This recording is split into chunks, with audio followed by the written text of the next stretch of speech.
Hey guys, Sam here. Today I'm going to be teaching you guys how to light like Roger Deakins. So we're going to be recreating 3 shots from one of his best films, in my opinion, No Country for Old Men. Now, if you guys haven't seen No Country for Old Men, I highly recommend you watch it for the cinematography alone, but it's overall one of my favorite films. It builds suspense slowly and masterfully throughout the entire movie, and a huge part of that suspense is conveyed visually through the cinematography. So today I'm going to show you guys how you can not only replicate the look of this film, but the reasons behind why it was shot the way it was shot. So the 3 shots we're going to be recreating are, first, this bedroom shot with Moss sitting on his bed waiting for Shiger to come in, this shot on a bridge near the American-Mexican border, and lastly this shot where Moss is sitting in front of a car in the middle of a gunfight with Shiger. So first I'm going to talk about how to create this bedroom shot. So one key component of a lot of Deakins films is silhouettes, and this is definitely one of my favorites because of the texture, the grittiness, and the suspense in the scene that it creates. So the only setup involved for this shot, besides rearranging some furniture, was to get a white sheer fabric with a pattern on it that was thin enough to allow a good amount of light through. So you can pick one of these up at Walmart or any other place that sells fabric, and I placed that over the curtain rod in the room. This pattern would then be projected on the wall when a light was shot through it.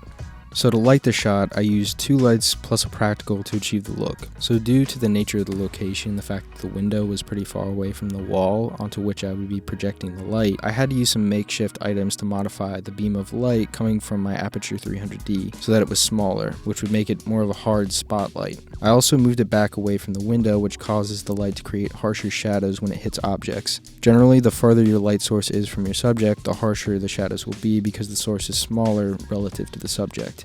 In a shot like this, you want the light to be as harsh as possible to get clear shapes on the wall. I placed the main light at an angle so that the subject would be silhouetted by the light being projected on the wall. The second light I added closer to the window to fill in some of the dark space behind the subject. On each light, I either changed the color temperature to 3200 Kelvin or added an orange gel to get the orange look I wanted. Then, to light the rest of the room, I simply placed a lamp on a stool as can be seen in the original image, and I was good to go. And here's the final result.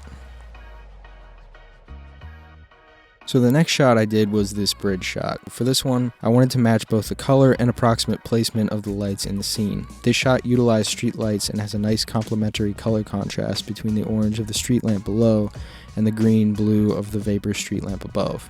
So first I wanted to match the color of the practicals in the scene. We gelled the overhead light that was in the tunnel we were shooting in to a teal color. Then I wanted to finish lighting the environment, so we placed an Aperture 300D below the bridge shooting up at the wall with the Aperture Light Dome modifier to soften it.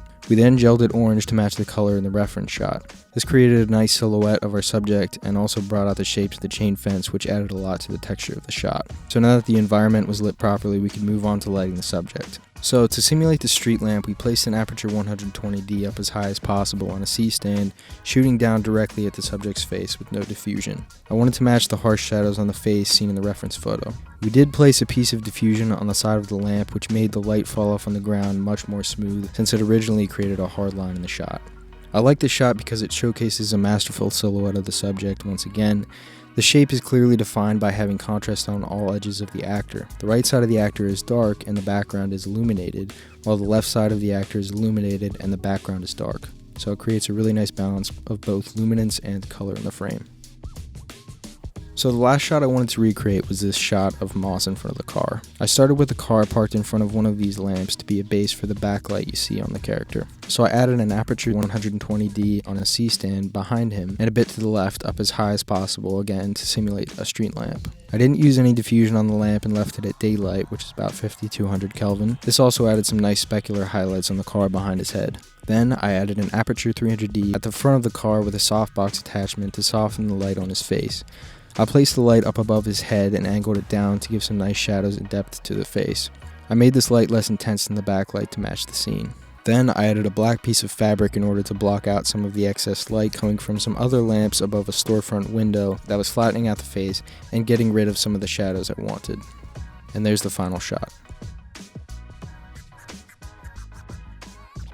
And that's it. So some very practical lighting setups with only 2 lights that you can do with pretty much anything you have and a little creativity.